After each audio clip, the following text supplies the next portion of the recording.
Kalau Azmi semester 1 ya? Kalau sekarang masih persiapan bahasa, Ustaz. Insya Allah selesai. Kami kan sudah masuk A2 AIK. Jadi dia bentar lagi Oktober ini akan masuk kampus gitu. Oh, ntar lagi kan masuk ya. Eh, Bagaimana ndak rindu ke tanah air? Rindulah Ustaz. Rindu ya. Nah, kalau Azmi, tunggu dulu di Turki adakah mahasiswa Indonesia yang terpapar di sana? Terpapar virus? Corona? Dan yang kami tahu belum ada Ustaz. Nggak ada alhamdulillah. Tapi kami dengar kayak misalnya kayak negara sebelah kan, negara tetangga kayak Malaysia tuh ada. Tapi Indonesia ini belum ada kami dengar lagi Ustaz. Alhamdulillah, syukurlah. Kalian harus pandai-pandai jaga diri. Bagaimana? Saya tanya di Kairo dulu. Eh, Kalian kan sekolahnya kemarin di pondok. Kira-kira susah nggak menyesuaikan diri pelajaran di pondok dengan itu kan sekolah kuliah kalian kan di luar negeri itu di Kairo dan di Turki. Payah nggak? Agak kesulitan nggak kalian menyesuaikan karena sekolah di Indonesia di pondok pesantren, kemudian pelajaran kita dengan mata kuliah yang ada di Kairo maupun Turki masuk nggak kira-kira? Kesulitan nggak kalian beradaptasi dengan eh, mata kuliah di sana? Bismillahirrahmanirrahim. Alhamdulillah, ketika kami sampai di negeri ini, kemudian menyesuaikan dari segi mawad, dari segi mata pelajaran, dari segi funun, dari segi disiplin ilmu, kita alhamdulillah tidak begitu banyak menemukan kendala dalam mempelajari pelajaran yang diajarkan di Al-Azhar. Karena alhamdulillah sebuah nikmat yang harus kami syukuri bahwasanya kurikulum yang kita pelajari di pesantren berupa kitabnya, berupa bab-bab yang kita pelajari selama kita berada di pesantren itu tambah lagi penambahan yang lain. Adapun dasar-dasar ilmuannya, dasar-dasar pelajarannya itu kami tidak menemukan apa yang baru. Hanya saja mungkin sesuatu yang harus kami persiapkan selanjutnya itu dari segi bahasa. Dari segi bahasa ya. Nah, ada segi bahasa karena bagaimanapun di Mesir ini tidak sepenuhnya juga menggunakan bahasa Arab fasih, tapi kami juga harus menguasai bahasa kampungnya lah istilahnya. Berapa lama beradaptasi? Bahasa ini. Dari berapa lama beradaptasi sehingga bisa kalian lancar bahasa itu? Oh, kalau kita rajin kita bermuamalah dengan mereka di kedai misalnya atau di pasar atau tetangga kita, itu mungkin cukup beberapa bulan saja kita sudah insya Allah sudah bisa kita muamalah dengan mereka. Apalagi kita sering bertemu dengan mereka di kuliah kan, tidak membutuhkan yang ini. Cuma kalau kita tidak terlalu bergaul sama mereka ya butuh tahun juga untuk menguasai dialek itu. Kalau di Turki gimana, Ami? Kesulitan bahasa enggak di sana? Berapa bulan baru bisa beradaptasi? Kalau di sini Ustaz, pertama-tama memang kesulitan kali Ustaz. Soalnya bahasa kita sama bahasa mereka itu jauh kali beda. Orang Turki ini nggak mau dia pakai bahasa orang lain dong, nggak mau dia pakai bahasa Inggris dan nggak mau pakai bahasa orang, pokoknya harus pakai bahasa orang itu. Ya, Nanti kalau misalnya kita bicara sama orang itu kan pakai bahasa Inggris, bilmiorum, saya nggak ngerti, kayak gitu. Jadi kita harus pandai bahasa orang itu. Jadi makanya setiap kali mahasiswa asing masuk ke Turki atau pengen belajar Turki, kita harus belajar bahasa Turki dulu. Gitu Ustaz. Jadi harus pandai kita bahasa orang itu. Sekarang sudah lancar bahasa Turki. Bahasa Turki bahasa Arab juga ya? Enggak Ustaz, beda. Tapi beda-beda dikit lah, nggak jauh beda kali. Cuman jauh lebih susah bahasa Turki. Jauh lebih susah bahasa Turki. Sekarang Azmi susah enggak? Kewalahan enggak bahasa Turkinya? Udah lancar enggak? Alhamdulillah kan sekarang udah masuk ke bulan keempat atau ketiga Azmi di sini. Soalnya dia kan pernah naik level. Sekarang udah di level 2 di A2-nya. Insya Allah Senin depan tanggal 22 Ami mau ujian masuk B1 Ustaz. Ami juga mau doanya dari Ustaz. Coba disapa dulu warganet bahasa Turki. Sapa sedikit aja. Bahasa Turki dong. Merhaba arkadaşlar. Kalau untuk sapa kayak gitu ya Ustaz, merhaba kan sama kalau enggak merhaba gitu kan, kalau Turkinya merhaba gitu. Jadi orang Turki itu agak susah juga kayak bicara kayak Aisyah, kalau kita orang tuh Aisyah gitu. Jadi kayak lidah orang itu. Iya, dari susah ya belajar bahasa Turki. Dari udah bisa bahasa Turki enggak? Oh, kawan orang Turki ada. Kawan Mukanya orang bahasa Turki ada. Turki nggak ada. Kalau di Kairo bahasa Arab dengan bahasa Inggris. Nah, bahasa Arab dengan bahasa Inggris. Wah, luar biasa. Jadi dari sekarang mau selesai nih. Insya Allah, mohon doa. Udah. Jadi di sana ada kewajiban enggak misalnya harus hafiz Quran, juz 30 juz di Kairo? Ya, kalau selesai misalnya harus hafal 30 juz. Enggak begitu? Kalau di sini tidak Tidak. ada syarat seperti itu, tidak. Walaupun ketika ujiannya ada sih, maksudnya hafalan minimal harus ada. Karena Nah, kalau berapa? untuk mahasiswa Berapa? asing itu dituntut ada Minimal berapa? itu 4 juz. 4 juz. 4 Kalau juz. di Turki berapa juz minimal, Ami? Kalau di sini, kalau untuk hafalan saat nggak terlalu dikhususkan, tapi ada juga beberapa universitas atau beberapa kampus yang menyediakan kalau misalnya anak itu jurusannya agama, terus punya hafalan Quran, punya sertifikat hafalan Quran, ada beasiswanya Ustaz. Misalnya kayak dia hafal 30 juz, full beasiswanya. Hafal sekian juz 75%, sekian juz 5% gitu Ustaz. Kira-kira soal budaya, kalian yang lama di Indonesia, di Kabupaten Kampar, susah enggak beradaptasi dengan budaya di negara orang? Misalnya di Turki lah dulu. Ustaz minum dulu ya. Ustaz. Kalau misalnya budaya, ya susah lah Ustaz. Ya gimana, nggak susah-susah kali sih Ustaz, tergantung kita juga. Cuman di Turki ini kan ada 4 musim, apalagi ambil di Istanbulnya, masuk bagian Eropanya Ustaz. Jadi agak susah gitu nyesuaiinnya. Jadi kalau berpakaian kayak gitu kan beda, jauh beda sama mereka gitu. Oh gitu. Kalau untuk budaya. Kalau di Arab kata orang keras kehidupannya. Betul itu? Dari katanya Ya, di Arab cukup ini ya tergantung ini juga sih, tidak semua orang, walaupun di beberapa di antara mereka ada yang wataknya cukup keras terhadap kita, karena kita orang Indonesia juga terkenal akan kelembutannya gitu. Jadi orang Mesir itu kalau ketemu kita, misalnya aneh ketemu orang Mesir, kemudian dia bilang ente minen, misalnya, wah aneh Indonesia, anak saya orang Indonesia gitu, oh masya Allah, ahsan nas itu artinya manusia terbaik gitu, manusia senang deh ya. gitu. Jadi senang dia dengan kita. Iya ya. Kalau di Ya, Turki Ustaz. gimana? Di Kalau sini Turki juga orang gitu. Indonesia? Di sini juga gitu. Orang tuh suka kan sama Indonesia. Nanti kan kalau misalnya kita jalan di pasar-pasar mereka kan Indonesia apa kabar? Jadi mereka tuh bicara bahasa kita gitu. Apa kabar? Selamat pagi Indonesia gitu-gitu orang itu sama kita nanti saat. Nanti kalau saya nanya kan, Nelisin kata sama kita kan, kamu dari mana? Kata mereka tuh bilang, ben Indonesia. Oh Indonesia, cok Gusel, sangat bagus kata dia kan. Oh Razi Allah, nanti dikasih doa-doa sama kita, nanti atau doain kita gitu. Ya memang aku suka kalau sama Indonesia gitu. Alhamdulillah. Kalau biaya hidup, bagaimana? Di Turki lah dulu, biaya hidup untuk kuliah di sana tinggi ya Pak? Kalau di Turki, kalau untuk biaya kuliah di sini ada, kalau kita masuk universitasnya yang negeri itu per semesternya ada juga yang menyediakan cuma 700 sampai 800 ribu per semester. Kalau misalnya swasta jauh lebih mahal gitu Ustaz. Kalau misalnya biaya hidup, kalau biaya hidup kita tuh nggak mahal-mahal kali di sini, kayak misalnya makan atau apa itu tuh Islami juga standar Ustaz, mahal lebih rata-rata kalau bisa beli buah, beli ini jauh lebih murah di Turki daripada di Indonesia. Kira-kira dengan uang 1 juta di Turki bisa hidup nggak untuk kuliah? Bisa Ustaz, kalau 1 juta tuh bisa hidup di sini. Paling di Turki ini kalau yang mahal, yang buat berat tuh kayak misalnya kita sewa apartemen, bayar wifi gitu yang mahal. Tapi kalau misalnya untuk sekedar bertahan hidup, itu tuh udah berlebih-lebih 1 juta tuh Ustaz. Udah bisa kita beli ini untuk makan. Living cost itu ya, 1 juta cukup ya. Kalau di Kairo gimana dari? Alhamdulillah kalau 1 juta cukup. Kalau tidak banyak kebutuhan yang tidak goir doruri ya, hanya untuk kebutuhan sekolah itu cukup. Apalagi kalau di Al-Azhar kan tidak ada biaya semester, biaya ini tidak ada.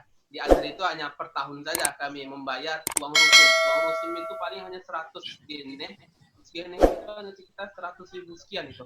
Itu per tahun kami bayarnya. Sekalian untuk bayar cuti.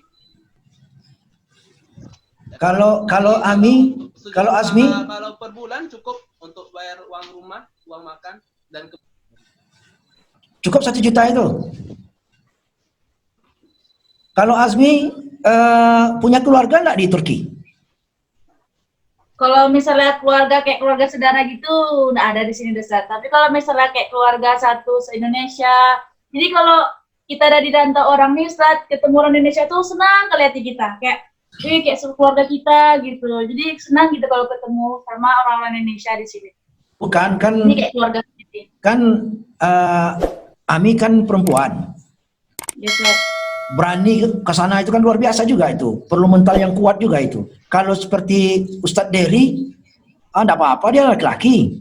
Biasa-biasa itu. Ini perempuan, lagi pula di Turki mungkin mahasiswa Indonesia belum begitu banyak ya? Oh di Turki sendiri bahasa Indonesia tuh udah banyak Ustaz, udah sampai 6 ribuan nggak salah nih. Oh masih banyak ya. Tapi lebih banyak di Kairo ya, Ustadz Dery ya? ya, di Kairo lebih banyak. Jadi kalau sampai di sana ada asrama Indonesia ada ya? Persatuan Indonesia ada? Mahasiswa Indonesia ada persatuannya di sana? Nah, di Kairo sendiri ada. Di Kairo ada, di apa? Di Turki ada Persatuan Indonesia kayak PPI Turki gitu, ada di sini Persatuan Pelajar Turki. Tapi kalau alumni PPICA baru Ami ya di sana, di Turki? Ya Ustaz, berdua sama Rahmi Dayati. Rahmi Dayati, cuman beda kota? Beda jauh kali Rahmi itu. Kalau naik bus dari tempat Ami ke tempat Rahmi itu ada sekitar 11 jam. 11 jam. Kalau di Kairo berapa banyak ada perkumpulan enggak kita sana? Perkumpulan PPICA. Karena kan udah 22 itu. Nah, kita mengadakan perkumpulan. Sebelum corona ini pun terjadi, per minggu itu kita mengadakan pengajian. Pengajian kita, pengajian burdah, pengajian yasin, pengajian mubahasa, bahkan alma mater yang lain dari pesantren-pesantren yang lain itu juga ikut dengan pengajian-pengajian kita. Pengajian Alhamdulillah. Kita buat ini. Berarti pesantren lain seperti pesantren Darussalam Rahul, pesantren Darun Nahdhah dari Bangkinang, mereka juga ikut pesantren Munawaroh, mereka ikut dengan pengajian kita. Berarti jadi contoh juga kita sana ya. Alhamdulillah, insya Allah nama kita alhamdulillah di sini Pondok Islamic Center itu cukup dikenal di mahasiswa di kekeluargaan mahasiswa Riau. Sayang kita belum tersambung dengan Julia ya di Sudan. Iya. Ini kena jaringan belum tersambung nampaknya. Hubungi Kak Julia. Nah, jaringan sulit. Agak susah ya. Berapa jauh jaraknya Sudan itu dengan mana yang dekat tuh? Kairo atau Turki yang dekat dengan Sudan? Dekat ke Sudan. Nah, antara Turki dengan Kairo mana yang dekat? Dari Turki ke Sudan atau dari Kairo ke Sudan? Lebih Kairo ke Sudan. Berapa kilo, berapa jam itu kalau kita naik darat? Kalau jam kurang tahu ya. Mungkin tahu sih. Saya harus يعني من كايرو للسودان كم ساعة؟ مش عارف أنت. لا, enggak ada yang tahu. Nggak ada yang tahu. Maka kalau nak salah ini lebih dekat ke Eropa ini daripada Turki ke. Berarti apa di luar negeri ini di Kairo dan di Turki apa yang kalian rasakan setelah kalian pendidikan di situ? Apa yang dirasakan, enak belajar di situ atau gimana? Karena Dery udah berapa tahun udah pulang? Udah 4 tahun? Dari 5. Udah 5 tahun lah. Kan tahan itu 5 tahun udah pulang-pulang. Ami udah berapa lama? Berapa bulan? Belum setahun? Belum setahun lagi Ustaz, masih sekitar 5 bulan. 5 bulan. 5 Kabarnya mau bulan. pulang. Kabarnya rindu ke kampung mau pulang ya?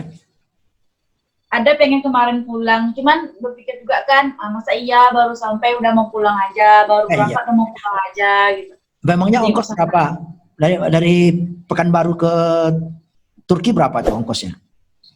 Jadi Ustaz, kalau masalah ongkos pesawat itu tergantung sama kapan kita pesan. Tapi kalau dari kita pesannya dari jauh-jauh hari sebelum kita berangkat, itu bisa sampai cuman 4 jutaan atau 5 jutaan itu untuk pulang pergi. Tapi kalau misalnya kita misalnya kayak dekat-dekat hari itu bisa sampai 12 juta. Wih, bisa sampai ya. 12 juta. Pergi aja dia. Pergi Ya, aja pergi 12 aja. juta. Pulangnya 12 juta ya. Di Kairo berapa? 10 juta ya, Derry? Berapa? 9 juta?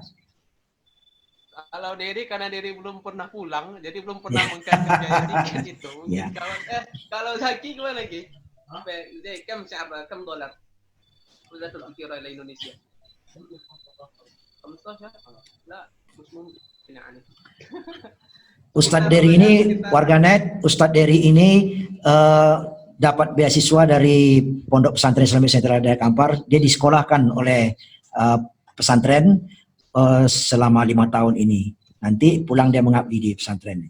Memang sekarang ada lebih kurang 3 orang yang disekolahkan oleh PPICA. 1 meninggal, Ustadz almarhum Sarido. Ya Derry ya. Yang kedua Ustadz Derry ini, yang ketiga siapa lagi, satu lagi Derry? Mikir. Mikael yang baru berangkat. Mikael yang berangkat kemarin. Satu lagi Liliana Nurmi. Liliana Nurmi ya, 4 udah. Artinya dia bertiga sekarang. Kemarin masuk almarhum tuh berempat. Menurut kalian berdua lah, ada enggak manfaat, terasa enggak manfaat ilmu yang didapat di pesantren untuk kelanjutan kuliah kalian di sana? Oh, sangat terasa sekali. Dari dulu, dari dulu. Ada ya? Sangat terasa sekali. Apa tuh? Sama dari segi bahasa ya, bahasa, karena bagaimanapun untuk kami pelajaran di kuliah itu mukoror dan segala madda dan segala mata pelajarannya, dan untuk bermuamalah dengan masyarakat sekitar kami butuh kepada lugoh, butuh kepada bahasa, dan bahasa ini sudah mulai kita pelajari, kawaidnya, nahu, sorofnya itu kita pelajari di pesantren. Hanya saja mungkin kita kurang tadbibnya, sehingga ketika di Mesir kami butuh penyesuaian, butuh waktu untuk bisa menerapkan ilmu yang kami dapatkan di pesantren itu untuk diterapkan di masyarakat, dengan para masyayikh, dengan para syekh, para guru kita. Tapi secara umum kami sangat mendapatkan manfaat sekali dari apa yang kita pelajari di pesantren dulu. Itu ya. Kalau Ami gimana? Alhamdulillah Ustaz, kalau dari pondok itu banyaklah kita dapat kayak manfaat gitu. Apalagi dalam bahasa juga kayak Bang Dek kayak Ustaz Dedi tadi. Soalnya kalau kita di sini kan apalagi yang mikir kelas bahasa. Jadi yang dalam kelas bahasa tuh nggak orang Turki, kayak orang-orang Qatar, orang Sudan, orang Palestina, Suriah. Jadi orang tuh kan ngomongnya pakai bahasa Arab Ustaz. Jadi ibaratnya banyak kan pepatah tuh kan, orang kalau santri itu kemana campak aja dia kebakalan tumbuh gitu, kayak dia tuh kayak ubi. Jadi kita tuh ya udah kita ngerti bahasa mereka, mereka bicara apa gitu. Ya berarti banyak manfaatnya ya untuk apa ini di sekolah di pesantren ini untuk melanjutkan. Derry ada rencana mau lanjutkan S2? Keinginan ada. Ada keinginan ya. Mudah-mudahan ada rezeki untuk bisa melanjutkannya gitu. Kalau Ami tetap mau lanjutkan ya. Bagaimana cara mengatasi kerinduan? Derry lah yang udah 5 tahun tidak pulang. Bagaimana cara mengatasi kerinduan dengan keluarga, dengan kampung halaman? Gimana caranya? Atasi kerinduan ya. Kalau sekarang sih nggak banyak hambatan, apalagi teknologi semakin maju kan, dengan segala aplikasinya sekarang ada WhatsApp, ada Zoom, ada Duo dan segala macam. Jadi untuk kerinduan itu sendiri bisa kita atasi lah. Aneh pun kalau diri sendiri pun kalau sudah merasa rindu ya tinggal telepon, tinggal memberitahu, dan kemudian ya begitu saja. Walaupun ya tidak bertemu secara langsung, untuk kerinduan untuk bertemu secara langsung pasti ada, karena sudah 5 tahun. Kalau Ami mungkin berat ya, karena perempuan ini biasanya agak susah berpisah dengan orang tua ini. Ya Ami? Yes, paling kalau rindu kayak video call gitu kan, nanya-nanya kabar. Dia yang paling rindu tuh start makanan Indonesia, masakan Indonesia. Payah kali cari masakan Indonesia di sini. Kan bisa minta kirim. Kan ada JNE, ada artinya banyak ekspedisi sekarang yang bisa minta kirim ke rendang. Apa makanan yang paling dirindukan ya? Ya kayak masakan ibu gitu kan, kayak rendang, kayak apa gitu. Ya. Jadi sini tuh saat kalau kita makan sama orang ini, kalau Indonesia kan lebih banyak micin gitu, saat lebih terasa bumbunya. Kalau orang Turki ini hambar aja rasanya, nggak ada rasa apa-apa kalau masakan orang ini tuh. Jadi beda sama lidah kita gitu. nampaknya menggiurkan masakan orang itu, cuman pas kita coba ya udah sih biasa biasa aja, enak sampai kan nggak habis gitu kalau makan. Bicara soal makan, kira-kira kewalahan enggak dengan makanan Turki, sama enggak dengan Indonesia makannya? Jadi kalau kami kan pas pula nih serumah sama orang Indonesia semua. Jadi Ya. kami jarang makan di luar, paling kalau makan luar lagi kepengen aja. Kami lebih sering kayak beli bahan-bahan. Di sini tuh lebih murah loh. Misalnya kita beli kentang itu sekilo tuh cuma 4.000 kalau di Indonesia kan. Oh, Cabai di sini 10.000. berapa sekarang? Berapa? Aduh. 4.000 ya sekilo ya? Nah, jadi murah-murah kalau beli bahan-bahan, jadi kami masak di rumah aja gitu. Jadi kalau kepengen kayak masak apa tuh kan sendiri. Di sini yang susah tuh kayak cari santan gitu. Paling cari santan tuh harus ke pasar Asia, pasar-pasar yang jual-jual kayak masak bawang asli. Kalau berasnya gimana? Sana beras juga? Ya, di sini roti, tapi ada juga yang jual beras. Cuman 1 kilo tuh harganya kayak 24 ribuan gitu, mahal sih.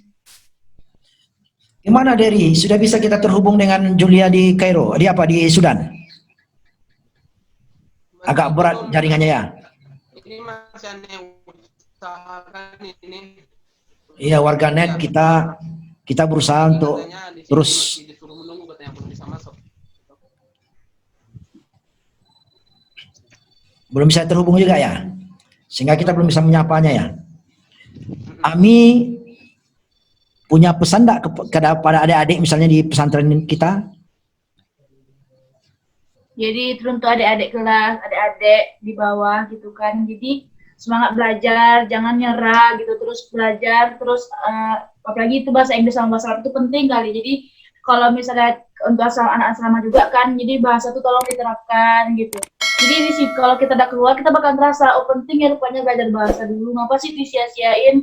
Nah, jadi ngaku-ngaku gitu kita saat kalau misalnya orang bicara apa ya katanya gitu. Tapi bahasa Turki kan enggak bisa kita pelajari di sini. Iya, jadi gini saat ke orang Turki ini kalau misalnya di tempat tertentu kayak misalnya nih kayak di bandara, kayak di mana itu kan masih pakai bahasa Inggris. Kita ketemu di jalan sama orang bule-bule kan mereka pakai bahasa Inggris juga kadang. Itu bahasa internasional itu ya. Derry, Ustadz Derry punya harapan kepada adik-adik kita?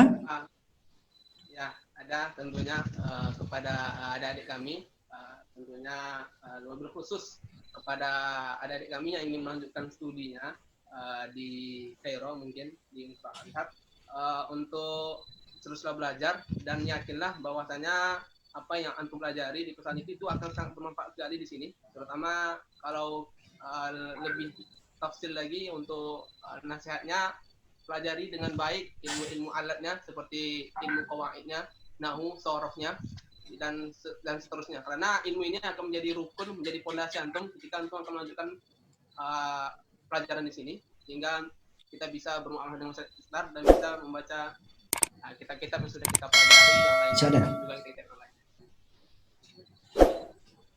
Jadi adik-adik enggak perlu takut lah ya untuk kuliah ke Turki, ke Kairo.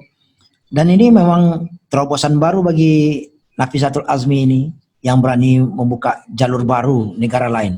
Kalau di Kairo kan alumni kita kan banyak, setiap tahun tuh ada terus alumni PPICA. Sekarang Nafisatul Azmi berani buat ke Turki.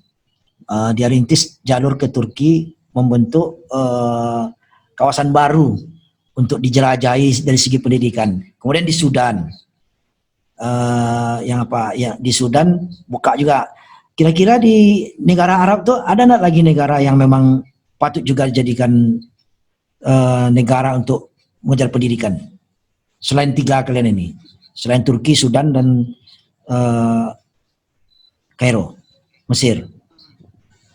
Ada, tentunya banyak. Kalau yang lebih kepada anak ulama syar'i ya, tentang ilmu-ilmu syarak itu yang sangat yang perlu direkomendad adalah salah satunya Universitas Al-Azhar, kemudian ada universitas di Hadramaut Yaman. Halo, assalamualaikum. Julia sekarang. Waalaikumsalam. Halo, assalamualaikum Pak. Alhamdulillah nih Ustadz Derry. Ami, kita sudah tersambung dengan Julia. Julia di mana sekarang? Di Sudan? Iya Pak, sekarang berada di Sudan, tepatnya di Provinsi Khartoum, ibu kotanya Pak. Di sana kuliah apa? Di universitas apa? Prodinya apa gitu? Di sini Julia nyambung jurusan magister, itu di di kampusnya itu kalau di bahasa Inggrisnya itu Khartoum International Institute for Arabic Language. Tapi kalau di bahasa Arabnya biasanya bilang tuh Mahadul Lughal Arabiyah, Mahadul Khartoum Madauli di Lughat Al-Arabiyah di ghairi natiqina biha gitu Pak. Jadi ini kampusnya itu tuh Pak untuk bahasa Arab gitu Pak. Bahasa Arab ya. Sekarang S1 apa S2? Sekarang lagi S2 Pak, magister di sini Pak. S1 kemarin di mana? S1-nya kemarin di itu Pak, di UIN Suskariau. Oh, alhamdulillah. Di UIN, sekarang di apa ya? Di Sudan. Ya. Alhamdulillah. Saya mengikuti jejak ini Pak. Nah. Mengikuti jejak ketua jurusan kami Pak Afijan Effendi, Dr. Afijan Effendi LCMA. Gimana kira-kira kewalahan enggak di Sudan? Karena kan di Indonesia banget Pak, astagfirullahaladzim. Gimana ya Pak ya? Aduh, rintangannya itu tuh Pak, kemarin tuh pas mau ke Sudan itu memang sudah ditanya sama keluarga, sama temen juga, itu sanggup nggak ke Sudan gitu. Pas ditanya kenapa gitu, karena di Sudan itu tuh kan orang banyak bilang tuh seram ya, banyak perang apa ya, lagi demo juga, panas itu tuh Pak, kayak orang di sini bilang panasnya Sudan tuh kayak panasnya neraka gitu Pak. Wah. Kalau di Turki panas juga? Ami, di Turki panas juga? Enggak, kalau sekarang masih musim semi, belum lagi musim panas. Di sana berapa musim? Ada 4 musim dingin, semi, gugur, sama musim panas. Sama dengan apa Kairo, Ustaz Dery? Kairo musim panas, musim dingin, tadi ya sebab musim semi ya. Jadi dari musim Juli agak kewalahan ya di sana? Kewalahan Pak. Sampai pindah tiga rumah, 3 kali pindah rumah karena musim Pak. Sekarang musim apa sekarang tuh? Sekarang musim panas Pak. Berapa derajat panasnya? Kalau hari ini, kalau yang bulan sekarang standarnya 44 sampai 45 derajat. Ya. Di Pekanbaru aja. Iya Pak. Pekanbaru aja panas, udah kepanasan kita ya, apalagi di sana Papua. Kayaknya saudara sama Mesir tuh Pak, tapi memang Sudan lebih parah. Di Sudan berapa orang mahasiswa Indonesia? Kalau Indonesia kemarin pas pendataan ini pemilihan presiden sekitar 1.400 itu sudah masuk. Itu sudah masuk TKW sih Pak. Kalau mahasiswa mungkin sekitar 1000-an gitu Pak. 1000-an. Ribuan. Julia alumni pondok juga kan? Iya Pak, komentar. Angkatan berapa Julia itu kemarin? Angkatan 2000. 2000? 2000 berapa? 2013, barengan sama 2013 Pak. 2013 ya. Oh. 2013 ya. Jadi S1 di IAIN? Pokoknya itu angkatan sama. Jadi S1-nya IAIN, S2-nya di Sudan? Ya. Sekarang sudah mau selesai atau masih kuliah berjalan? Sekarang tinggal penelitian atau bahas, cuman kita nggak bisa sidang karena semua kampus tutup sampai tanggal waktu yang nggak kita tahu gitu ya Pak ya. Kalau misalnya kampus sudah buka baru kita bisa sidang gitu Pak. Jadi nunggu itu Pak. Di Sudan bagaimana kondisi corona? Lockdown juga? Corona sekarang udah agak parah Pak. Dulu pas mulai bulan 4 itu pas awal-awal masuk corona itu paling-paling sehari meningkatnya cuma 50, 100 gitu. Pas bulan 5 kemarin sampai sehari itu sampai meningkat 200 lebih dan sekarang totalnya itu udah 6.800-an Pak. Ya udah terinfeksi. Tapi belum ada mahasiswa Indonesia yang terpapar ya? Alhamdulillah belum ada Pak. Tapi kemarin 2 minggu kemarin tuh sempat banyak isu gitu Pak. Ada yang mahasiswa yang salah satunya itu nggak bisa nyicip rasa, yang lagi demam, yang lagi batuk-batuk. Kemarin tuh ada gejala-gejala Pak 3 minggu kemarin itu Pak. Kalau di sana lockdown di Turki, di Sudan, di Kairo gimana? Nggak boleh keluar rumah, Biaya hidupnya gimana? Makanan pokok diantar atau gimana? Kalau di Kairo Yang gimana? mana? Sudan, Pak. Oh, Kairo. Di Sudan diantar ya, dikasih makan. Kalau di Sudan, Pak, lockdown tuh dari jam 6 pagi sampai jam 1 siang. Oh, Tapi lockdownnya itu untuk anak yang tinggal di asrama, kan kalau misalnya kampus Jamia Afriki, Afrika Lamia, mereka tuh wajib tinggal di asrama dan itu mereka nggak boleh keluar. Dan itu hmm. sudah mulai sejak bulan 3 sampai sekarang nggak ada keluar sama sekali. Kalau keluar ada sanksi. Sama sekali, Pak. Kalau kalau kampus kami, Hah? gerbangnya ditutup. Oh, ditutup. Memang gerbangnya ditutup, memang nggak bisa keluar. Baik yang cowok ataupun cewek, Pak, nggak bisa keluar sama sekali. Udah 3 bulan. Kalau di Sudan gimana? Di apa di Turki? Di Turki ini kan terkenal juga presidennya kan agak itu. Makan gimana? Yang lockdown ini diantar apa mencari sendiri? Kalau di sini alhamdulillah banyak bantuannya Ustaz. Kayak misalnya orang ini juga ada ngantar-ngantar ke sembako ke rumah-rumah. Terus Hah? nanti juga ada orang tuh buat link, dibuatnya link kan. Jadi kita mendaftar di situ, kita daftar, nanti gabung sama mereka, nanti mereka ngasih kita makanan gitu. Jadi kalau misalnya masalah lockdown, kalau di sini lockdownnya, kalau dulu pas masih lockdown masih banyak virus sampai 100.000 itu lockdownnya hampir setiap hari Ustaz. Tapi kalau sekarang kan kayak kemarin gitu udah mulai bereda gitu, lockdownnya itu cuma hari Sabtu Minggu, cuma hari libur aja di lockdown. Nanti hari kerja mereka boleh keluar. Nanti kalau udah setiap hari Sabtu Minggu tuh di lockdown di sini, cuma Sabtu Minggu. Di Kairo gimana Ustadz Dery? Ya hampir sama ya seperti Kak Julia.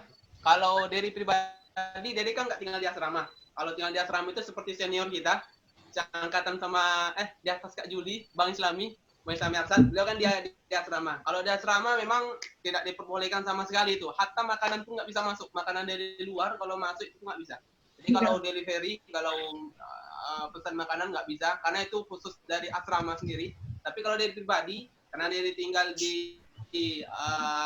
di rumah sendiri sama kawan yang lain, karena Anda tinggal di belakang Azhar, lebih dekat ke kuliah.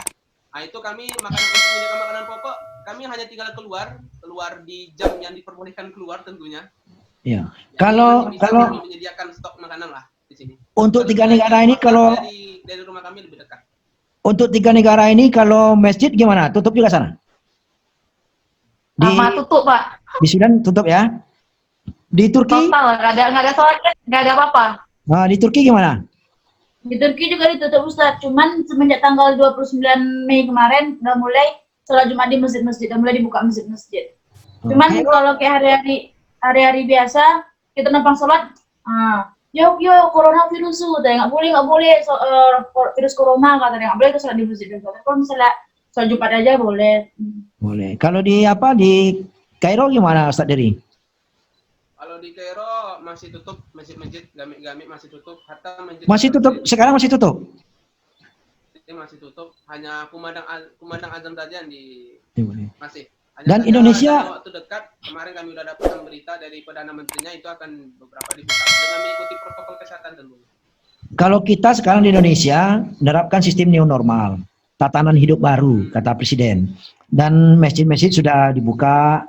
Kalau mall kan udah lama dibuka nih, masjid-masjid sudah dibuka, tapi protokol kesehatannya tetap dilaksanakan. Kita dalam tatanan normal baru, tetapi protokol kesehatannya tetap.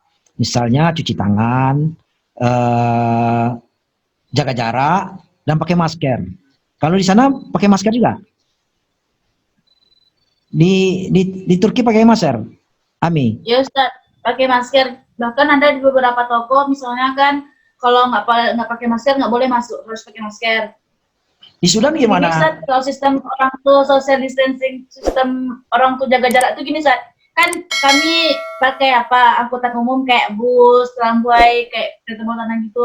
Jadi mereka tuh per kursi itu dikasih jarak, satu kursi duduk, satunya jarak, duduk jarak gitu. Jadi setiap nanti dekat pintunya dikasih hand sanitizer gitu Sat. Hand sanitizer, sama di Indonesia kayak gitu juga.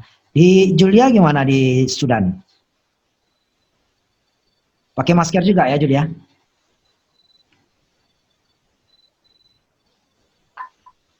Angkutan umum sama sekali nggak ada operasi, cuman kayak becak doang gitu Pak yang beroperasi. Terus kalau untuk new normal kayak Sudan belum siap Pak, karena sama sekali nggak ada rumah sakit yang buka di pusat kota, cuma 2 atau 3, itu pun rumah sakit corona. Terus di sini juga masker kita sudah cari kemana tempat nggak dapat, kita sampai nggak ketemu masker gitu Pak. Jadi kita siasati pakai niqab atau memakai cadar gitu. Terus juga kita sudah pergi juga ke apotek, kita cari kayak vitamin C aja itu Pak. Saya nyari-nyari sampai nggak ada stok sama sekali. Obat-obatan susah nyari gitu Pak. Jadi memang susah banget di Sudan, Pak. Nggak bisa berharap apa-apa gitu. Kalau kami di sini Kak, masker di sini dijual cuma harga murah, kayak misalnya satu masker tuh dapat 1 lira sekitar 2 ribuan gitu. Di sini banyak kalau jual masker. Jadi satu masker Sepertinya yang seperti itu tidak hanya Indonesia ya, berarti seluruh dunia kayaknya seperti itu. Kekurangan masker, susah mencari hand sanitizer, dan lain-lain. Karena di Indonesia agak susah juga. Dapat tapi harganya mahal. Tapi sekarang sudah mulai agak normal. Karena kondisi kan sudah, kita kan menerapkan sistem normal nih. Dengan tatanan hidup baru ini ya normal lagi dia. Ada saran dari Julia untuk adik-adik? Untuk adik-adik kayak sarannya, untuk yang mau kuliah ke luar negeri ya Pak ya?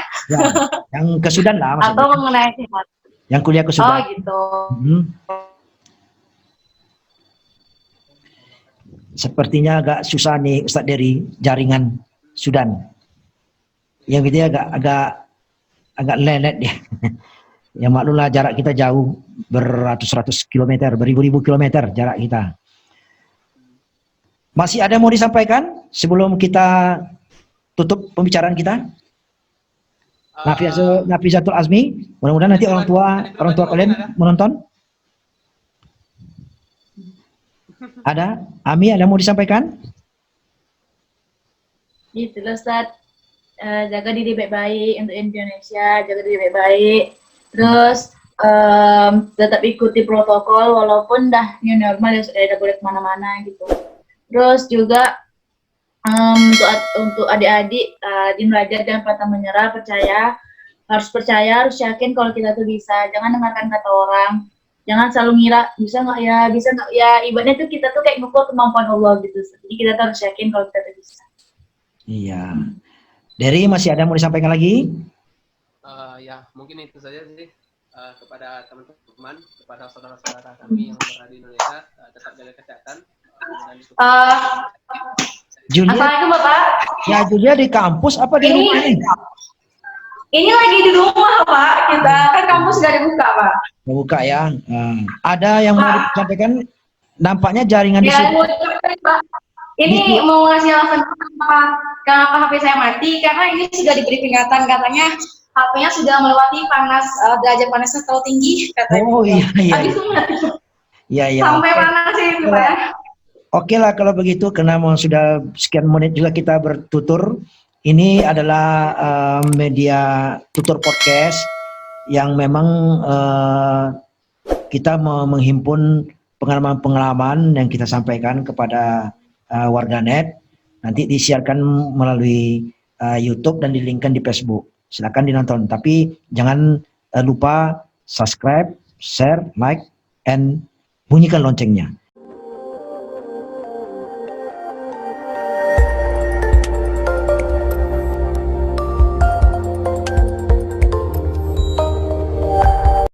Baik warganet, tadi kita bincang-bincang dengan 3 mahasiswa dari alumni Pondok Pesantren Islamic Sentral Hidayah Kampar. Mereka kuliah di Turki, yaitu Nafisatul Azmi mengambil jurusan HI, kemudian Dery Ferdian sekarang mau menyelesaikan tahap akhirnya di Al-Azhar Kairo, dan kemudian Julia yang sekarang lagi S2 di Sudan. Kita doakan supaya mereka sukses, bisa meraih apa yang mereka inginkan. Dan kita sama-sama sudah mendengarkan tadi bahwa mahasiswa Indonesia, terutama Kampar lah, di 3 negara itu dalam kondisi corona ini baik-baik semua, tidak ada yang terpapar, dan kondisi mereka pun sehat-sehat saja. Pemerintah setempat memperlakukan mahasiswa dari Indonesia secara baik, dan juga masyarakatnya. Masyarakat di negara itu ternyata menerima secara baik budaya negara kita. sehingga mereka bisa beradaptasi dengan mudah. Kalau dari Indonesia dihargai oleh mereka-mereka yang ada di negara tersebut, baik itu di Turki, Sudan maupun di Kairo. Demikian wawancara kita. Nanti kami akan wawancara lagi dengan kita cari waktu yang pas wawancara dengan alumni Pondok Pesantren Islamic Center yang kuliah di dalam negeri. Itu tadi 3 negara yang alumni kita, alumni PPICA kita wawancarai. Besok kita akan wawancara di dalam negeri. Jangan lupa channel ini tetap di subscribe, di share, di like, dan bunyikan lonceng. Demikian, assalamualaikum warahmatullahi wabarakatuh.